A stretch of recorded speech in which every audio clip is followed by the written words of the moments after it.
The Nigerian Union of Mines Workers has raised the alarm over alleged attempts by the federal government through the Ministry of Mines and Steel Development to concession and trade off the Ajaokuta Steel Company Limited and the Itakpe Iron Ore Company in the final days of the President Muhammadu Buhari-led administration.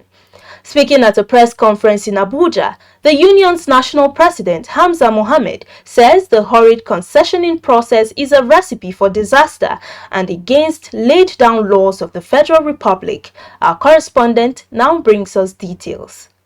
The Ajaokuta Steel Company, conceived in 1958 by the federal government, and the National Iron Ore Mining Complex in Itakpe, both in Kogi State, were envisaged to serve as the bedrock of Nigeria's industrialization, as they were expected to serve as major contributors to the country's foreign exchange earnings and employment generation for the growing population. However, the dream is yet to materialize, as the project, which has been tossed from one administration to another in over 3 decades, gulping trillions of naira, is still yet to produce. Sometime in November 2022, Vice President Yemi Osinbajo said the federal government's concession plans for Ajaokuta Steel Complex and Itakpe Mining Company were ongoing. However, recently, on 21st April 2023, there were some newspaper advertorials calling for bids for the concession of the 2 assets by interested companies on a public-private partnership model. The publication further put 12th May 2023 as the deadline for the submission of applications by interested parties.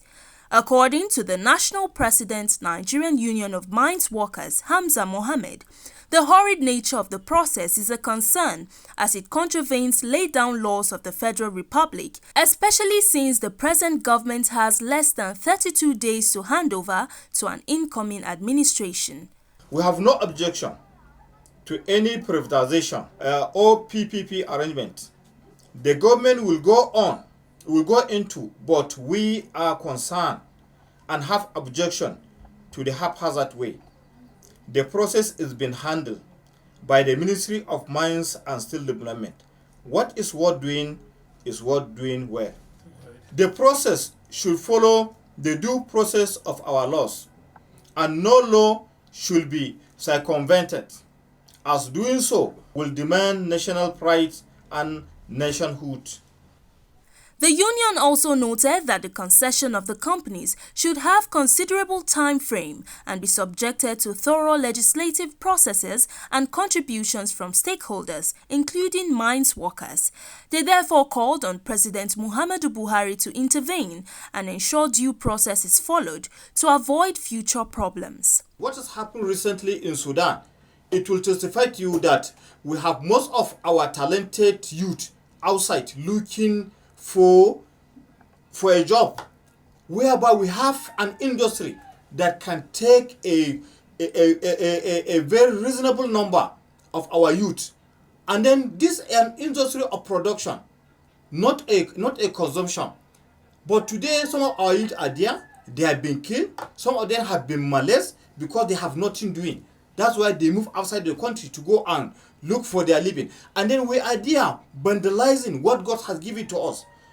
I'm calling the attention of the government to look inward, to think outside the box and do the needful for the benefit of all. The Ajaokuta Steel Company and Yonko play pivotal roles in the industrial revolution of Nigeria. So for federal government to toy and play away with it, the labor union will not take it very easy with them. So the president has spoken, we need a immediate review of that intention. The advertisement should be cancelled.